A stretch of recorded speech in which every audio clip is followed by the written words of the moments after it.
కామిరెడ్డి భాస్కర్ రెడ్డి నా పేరు. వంగపాడు గ్రామం, బేతర్పేట మండలం, ప్రకాశం జిల్లా. స్వస్తిక్ తేజ ఇత్తనము ఆన్లైన్ లో బుకింగ్ చేసుకున్నాము. అది నేరుగా ఇంటికి మందులతో సహా ఇంటికి వచ్చినాయి. మొలక శాతం గాని ఎక్సలెంట్ గా ఉంది. నారు శాతం గాని ఏరు వ్యవస్థాన్ని ఎక్సలెంట్ గా ఉంది. స్వస్తిక్ తేజ ఇత్తనము వర్షానికి బెట్టకు తట్టుకుండే వెరైటీ ఇత్తనం అయితే మాత్రం బాగానే ఉంది. ఈ వెరైటీ చిన్నప్పటి నుంచి పక్క కొమ్మలు పిలకలు ఎక్కువగా వచ్చి చెట్టు బలంగా పెరిగి బాగా నీట్ గా పైకి వస్తుంది. సైడ్ కొమ్మలు అనేవి విపరీతంగా ఎక్కువగా ఇంప్రూవ్ అవుతాయి. దీన్ని జాగ్రత్తగా కాపాడుకుంటే మాత్రం 4-5 కోతలు పడే ఆస్కారం ఉంది. కాయ మాత్రం కింది నుంచి పై దాకా ఒకటే సైజ్ వస్తుంది. 4-5 స్టెప్ల వరకు రావచ్చు. చాలా వెరైటీ బాగానే ఉంది. ఏ మందు కొట్టినా గానీ ఈ కొమ్మ రిజల్ట్ మాత్రం బాగా నీట్ గానే కానొస్తుంది. మెత్తదనంగా బాగా నీట్ గానే వస్తుంది. స్వస్తిక్ తేజ వేరే వెరైటీతో పోల్చుకుంటే తెగుళ్ళు గాని, బూడిద తెగుళ్ళకు గాని, కొమ్మ తెగుళ్ళకు గాని తట్టుకునే స్వభావం ఎక్కువ గలదు. తెగుళ్ళు అయితే రానివ్వదు.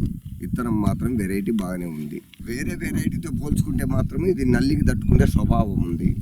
తెగుళ్ళు కూడా తక్కువ. స్వస్తిక్ తేజ వేరే రకాలతో పోలిస్తే మాత్రము ముడతలు మాత్రం చాలా తక్కువ. బొబ్బర ముడతలు అసలు రావు.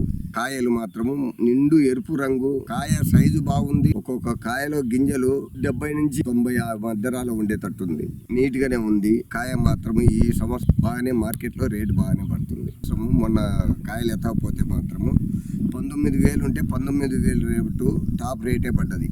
నిండు కలర్ తో టాప్ రేటే పడ్డది. ఈ స్వస్తిక్ తేజ కంపెనీ వారు 4 రోజులకోసారి 5 రోజులకోసారి ఫోన్లు చేసి ఎట్టుంది ఏంది అని అడిగి ఈ ఫోటోలు పెట్టమని చెప్పి, ఈ ఫోటోలు పెట్టిన తర్వాత వాటిని చూసి తెగులుకు ఏ మందు ఏందనేది చెప్పడం జరుగుతుంది. ఆ మందులు కొట్టడం వల్ల కూడా మాకు కొంతవరకు మేలు వచ్చింది. ఈ స్వస్తిక్ తేజ వెరైటీలో ఈ తాలు చాలా తక్కువ. 1 ఎకరాకు వచ్చి 5 క్వింటాలు కోసాను. తొలి కోత 5 క్వింటాలకు గాన 10 కేజీలు తాలుకాయ వచ్చింది. తాలు మాత్రం చాలా తక్కువ వస్తుంది. నేను స్వస్తిక్ తేజ 1 ఎకరం నాటినానండి. ఇది ఇప్పుడు మాత్రము ఒక 25 క్వింటాల వరకు అయితే ఇప్పుడు రావచ్చు.